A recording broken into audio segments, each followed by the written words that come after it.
After months of working overtime to build a better future for his wife, Oliver spots one suspicious smile, and suddenly his world begins to unravel. What he uncovers will not only shatter his marriage, but ignite a plan for justice she never saw coming. Oliver Parker had a plan. At 32, he was laser-focused on securing a promotion at his downtown Chicago finance firm. Long nights, early mornings, and constant stress were a small price to pay for the life he wanted to build with Amanda, his wife of 3 years. They talked about her leaving her draining admin job, buying a house in the suburbs, maybe starting a family within the next year. That dream kept him going. It was the reason he worked through holidays, skipped lunches, and said yes to every project no one else wanted. He thought Amanda understood. At least she used to. Lately, something had shifted. Oliver would come home exhausted, hoping for quiet companionship, only to find Amanda half engaged, laughing at her phone, or scrolling through social media like it was more interesting than real life. They still ate dinner together, usually something microwaved, but the conversations were short, functional, and increasingly hollow. One evening, as he walked through the front door after another 12-hour workday, he caught the faint smell of something sweet in the air. Amanda was in the kitchen, oven mitts on, focused on a tray of cookies. "Hey, honey," she said, barely glancing up. He smiled, trying to absorb the moment. It looked like a scene from their old life, the one where she used to bake for no reason, and he used to sit at the table just to watch her. But now even simple things felt distant, as if they were roommates playing house instead of partners chasing a shared future. Still, he didn't want to assume the worst. Maybe she was just tired. Maybe they both were. He believed that if he worked hard enough, everything would fall back into place. But Amanda's stories about work were starting to include the same name too often. Ethan, a new hire in her department. "He's hilarious," she'd say. "You'd like him." Oliver would nod, forcing interest. At first, he didn't think much of it. Amanda had always been outgoing, but it wasn't long before the jokes she laughed at didn't involve him, and the moments she cherished no longer included him. One night, while she scrolled and chuckled quietly at her phone, he asked, "What's so funny?" "Oh, it's just the group chat," she replied. "We're organizing the year-end party." He nodded, said nothing, but a strange weight settled in his chest. It wasn't anger, not yet, just the creeping sense that he was becoming a background character in his own marriage. He hoped the upcoming office party would help. Amanda had asked him to go with her, insisted actually. "You never come to anything," she'd said. "It'll be fun. You'll finally meet everyone." Oliver wasn't big on parties, but she looked so excited, so invested, that he agreed. Maybe this would reconnect them. Still, something gnawed at him. The night before the event, he stayed up finishing a presentation. Amanda came into the room, sat on the edge of the couch, and rubbed his shoulders lightly. "You really don't have to push so hard," she said. "It's for us," he replied, eyes still on his screen. "If I land this deal, they'll bump me to senior analyst. No more overtime. No more missing dinners." She didn't respond, just kissed him on the cheek and went to bed. Oliver stared at the screen for a long time afterward. For the first time in months, he wondered if he was working for a future that only he still believed in. The next morning, she was gone before he woke up. A text pinged on his phone. "Don't forget the party tonight. Can't wait." He smiled faintly, but the doubt remained. Something had changed, and he was no longer sure if Amanda's excitement was about the party or someone waiting for her at it. The night of the party, Oliver stood in front of the bathroom mirror, adjusting his collar for the 5th time. He didn't care about appearances much, but tonight he felt exposed, vulnerable. Something about the whole evening felt off before it even began. Amanda was in a rush to leave, unusually upbeat as she urged him along. "Let's not be late. Everyone's going to be there." Oliver tried to match her enthusiasm, but his smile faltered. He told himself he was just tired, overworked, maybe a little antisocial, but the nagging unease said otherwise. The venue was downtown, buzzing with music and chatter. As soon as they arrived, Amanda dove into conversations with coworkers, guiding Oliver from one introduction to another. He shook hands, nodded politely, and tried to follow stories filled with names he barely knew. She introduced him casually. "This is my husband, Oliver," before quickly turning back to her group. He watched her move through the room with ease, laughing, clinking glasses and throwing glances around as if looking for someone. When he asked, "Everything okay?" she just smiled and said, "Just seeing who else showed up." Eventually, she led him to a tall guy with rolled-up sleeves and an easy grin. "Oliver, this is Ethan," she said, her voice a little too cheerful. "Finally, you two meet." Ethan extended a hand. "So you're the mysterious husband. We were starting to think Amanda made you up." Oliver gave a tight smile. "Not imaginary, just busy." They shook hands. Ethan's grip was firm, too firm. Something about his tone felt more personal than professional, like he was talking to a rival, not a stranger. As the night went on, Oliver couldn't ignore how often Amanda and Ethan gravitated toward each other. She laughed at all his jokes, ones Oliver didn't understand, and leaned in close when they talked. It wasn't just the friendly rapport of co-workers, it was something more familiar, more intimate. When Amanda touched Ethan's arm during a story, Oliver's stomach turned. He tried to stay calm, sipping a drink and chatting with other guests, but his eyes kept drifting back to the two of them. Then came the moment that changed everything. Amanda leaned in and whispered, "I'm heading to the bathroom. Be right back." He nodded, watched her disappear into the hallway. A few minutes later, he noticed something strange. Ethan was gone, too. No word, no announcement. Just vanished. 5 minutes passed, then 10. Oliver stood by a window pretending to check his phone, but his mind raced. He didn't want to jump to conclusions. He told himself it was probably nothing. Maybe they were just talking, or maybe Ethan stepped out for a call. But a voice in his head, quiet, persistent, kept asking, "Why now?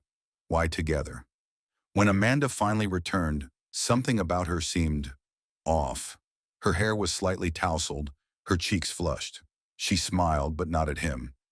A minute later, Ethan reappeared from the same hallway, straightening his collar as he joined a group by the bar.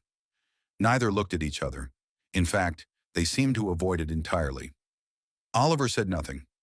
Not there. Not yet. He spent the rest of the evening in a fog. Every laugh sounded like a lie. Every glance Amanda gave him felt like a cover. He smiled for photos, nodded during toasts, and counted down the minutes until they could leave. That night back home, Amanda was unusually affectionate. She offered to make tea, kissed him on the cheek, and said, "You were great tonight. I'm glad you came." Oliver forced a smile and went through the motions.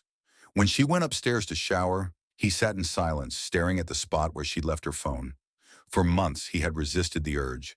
No matter how distant she became, he never invaded her privacy. Trust was non-negotiable, but tonight trust felt like something she'd already broken. He picked up the phone.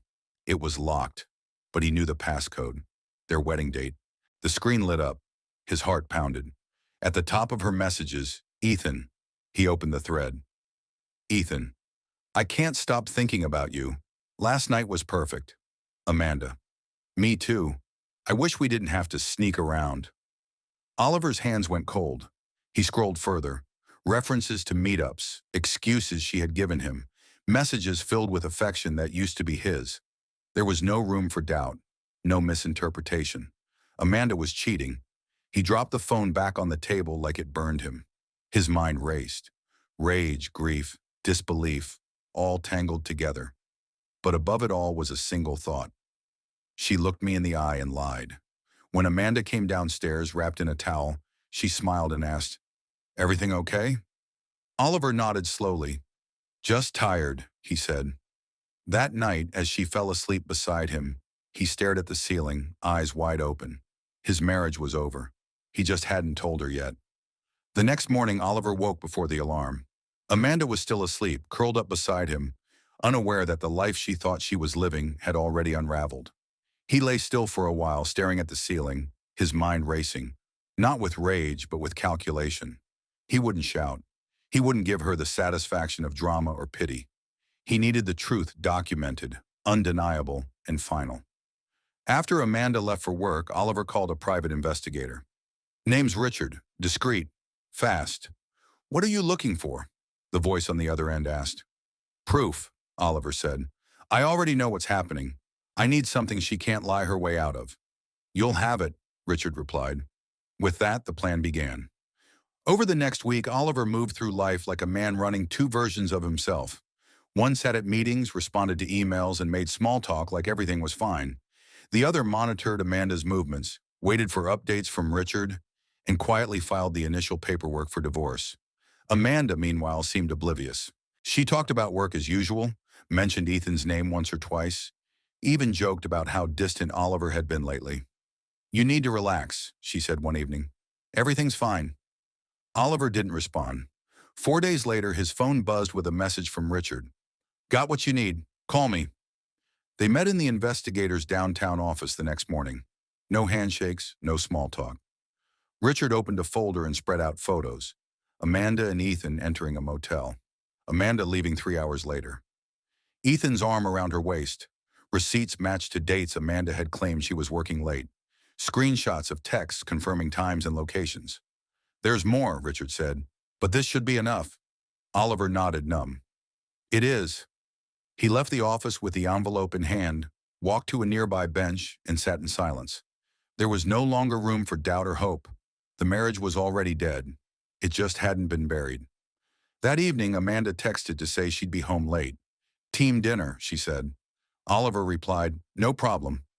When she walked in hours later, chatting on the phone, he was already sitting at the dining table, divorce papers and the photos laid out in front of him. She stopped cold when she saw the table. "What's going on?" she asked, setting down her bag. "We need to talk," Oliver said. Amanda sat slowly. Her face shifted from confused to guarded. "Okay." He pushed the documents toward her. She looked at the photos. Her breath caught. For a long moment, she said nothing. Then weakly, "It's not what it looks like." Oliver didn't flinch. "Don't. Just don't." "I—" she began, but he cut her off. "You lied to my face. For weeks. Maybe longer. I don't need explanations. I don't want them. Just sign." Amanda's voice dropped. "It was a mistake." "No, it was a decision. Repeated, intentional, and deliberate." She stared down at the paperwork. "Can't we talk about this?" "There's nothing left to say." After a long silence, Amanda reached for the pen. Her hand shook as she signed. Oliver didn't say a word as he gathered the documents. "I didn't mean to hurt you," she whispered. "You didn't care enough not to," he replied. Amanda left with a suitcase and her purse. Eyes red, mouth shut. Oliver closed the door behind her and locked it. But even with her gone, he felt no relief. Just a hollow, heavy ache. For days, he went through the motions. Work, sleep, repeat. The house felt quieter, colder. But one thought nagged at him. Amanda had betrayed him, Ethan had helped her, and now they were free to keep living as if nothing had happened. That didn't sit right. Richard had told him something else during their last meeting, offhand but useful. "That guy Ethan, he's got a reputation. You're not the first husband who should have hired me." Oliver remembered those words when he sat down at his computer later that week. He opened a new email. No sender name, no identifying info. He attached the photos and texts. He wrote a short, professional note. "This employee's conduct may violate company policy regarding professional relationships and workplace ethics. This situation has affected multiple people and may warrant internal review." He sent it to Ethan's HR department. He didn't include Amanda's name. A week later, word got back through a former colleague of Amanda's. Ethan had been let go, fired for conduct incompatible with company standards. Oliver didn't gloat. He didn't tell Amanda. He didn't even celebrate. But he did feel something new. Not revenge, closure. The morning after Amanda left, Oliver sat at the kitchen table, staring at his coffee. The silence was louder now. There were no footsteps in the hallway, no dishes clinking from the kitchen, no casual, "have a good day," as she rushed out the door. The house felt too still, like it was waiting for something that wouldn't come back. He wasn't grieving the end of love, not really. What hurt most was the betrayal of trust, the way something he believed in had quietly collapsed behind his back. It was the insult of being lied to so effortlessly, not just by Amanda, but by the version of himself that had ignored the signs for months. But the worst part? Ethan still had his job, his reputation, and maybe even Amanda. Oliver didn't want to stoop to revenge, but that didn't mean there shouldn't be consequences. And now there were. 2 weeks after he sent the anonymous email to Ethan's HR department, The fallout reached him through back channels. One of Amanda's former co-workers, a quiet, sympathetic woman he barely remembered from the party, sent him a message. Thought you'd want to know. Ethan's out. Official story says policy violation, but people are talking. That was it. Ethan was gone. No loud scandal, no dramatic headlines. Just a sudden exit, followed by whispers and a missing name on the company website. Oliver read the message twice, then set his phone down. He didn't smile, didn't gloat. But a part of him, some part that had been crushed and humiliated, finally stood a little taller. Amanda never contacted him again. No apologies, no last-ditch messages. Maybe she was too ashamed. Maybe she'd moved on with Ethan, or someone else entirely. It didn't matter. She'd become a closed chapter, one he didn't plan to reread. He finalized the divorce paperwork with his attorney. No drawn-out fight, no demands. She didn't ask for anything beyond what she brought into the marriage. Maybe she knew she had no leverage. Or maybe, deep down, she understood she'd lost more than she realized. Still, the paperwork didn't feel like the end. What followed was harder, rebuilding. At first, the days were mechanical. Wake up, shower, go to work, come home, eat alone, sleep, repeat. The emptiness was suffocating, not because he missed Amanda, but because he no longer had something to fight for. For years, he had been working toward a future with her. Now that future didn't exist. Even his job, once a symbol of purpose, started to feel hollow. He'd gotten the promotion not long after the party. A corner office, better salary, more responsibility. He should have been proud. But without anyone to share it with, it felt like winning a race no one else had run. One Saturday, restless and tired of his own thoughts, Oliver went for a walk in Lincoln Park. As he passed by the community center, he noticed a group of volunteers setting up tables under a canopy.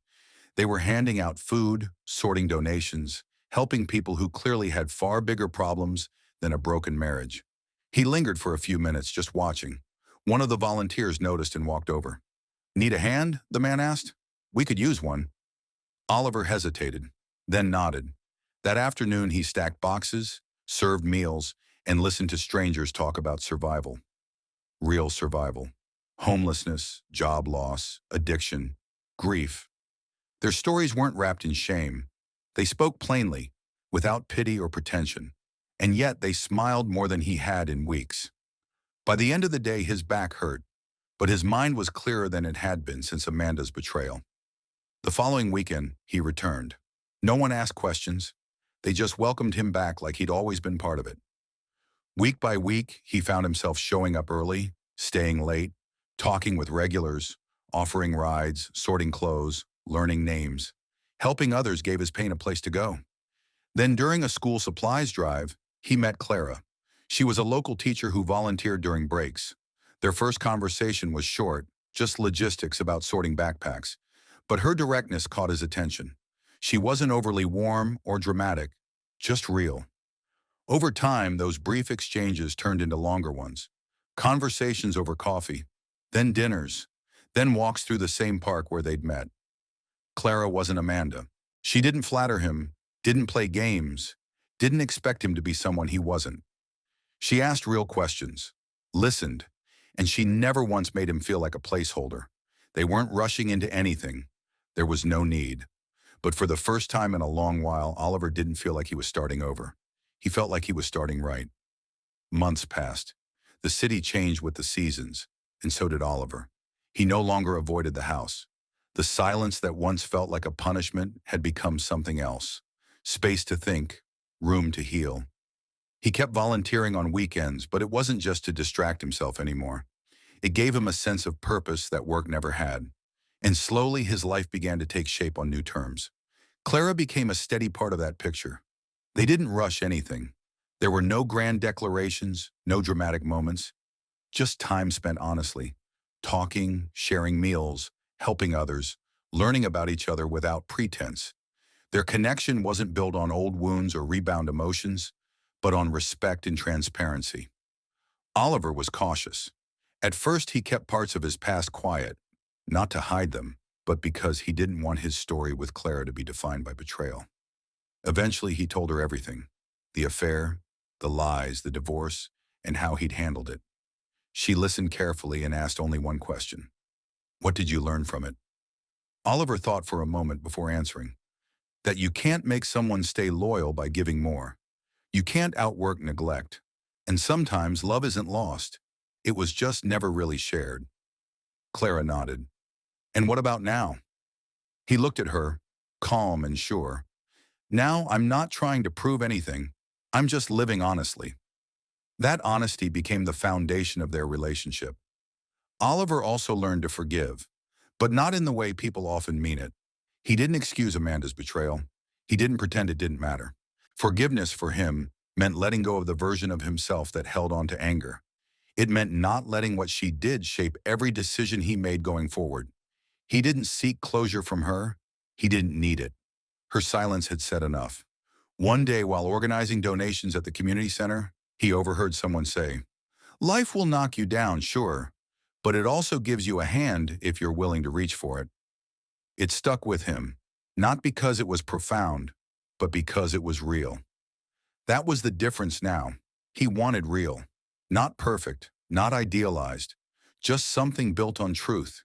He still worked in finance, still handled pressure and deadlines, but he no longer tied his worth to promotions or paychecks. He kept his job because he was good at it, not because he was trying to buy happiness. Some nights he would walk through the park where everything began to change. The spot where he first volunteered. The bench where he sat in shock after the PI gave him the photos. The place where he first met Clara. Those landmarks reminded him of how far he'd come, not just in distance, but in identity. He was no longer the man who ignored his gut, no longer the one who believed that love was enough if he worked hard enough. He had grown, not in spite of the betrayal, but because of what he chose to do with it. Then came a letter. No return address, just his name, typed on the envelope. Inside was a short note. "I never said it before, but I'm sorry, for all of it. You didn't deserve what I did, and I hope you found peace. Amanda." Oliver read it once, then put it away in a drawer. He didn't feel much of anything. Not anger, not relief. Just the quiet realization that her apology had come too late to matter. And that was okay. He had moved on without needing her words. Later that week, he and Clara walked through the park again. She was telling him about a student who had finally passed a tough exam, and he found himself genuinely smiling. Not out of politeness, but because it felt good to be next to someone who celebrated things that mattered. "Do you ever think about the past?" she asked suddenly. "Sometimes," he said, "but not with regret. More like recognition, like looking at an old photo. You remember it, but you're not living there anymore." She nodded, understanding completely. They stopped near the volunteer tent. Someone waved at them from the other side. Oliver waved back. As they stood there watching people work together, he realized something. Pain hadn't broken him. It had exposed the cracks. What came after, every step, every decision, was what rebuilt him. Stronger, clearer, more honest. This wasn't the future he planned. It was better.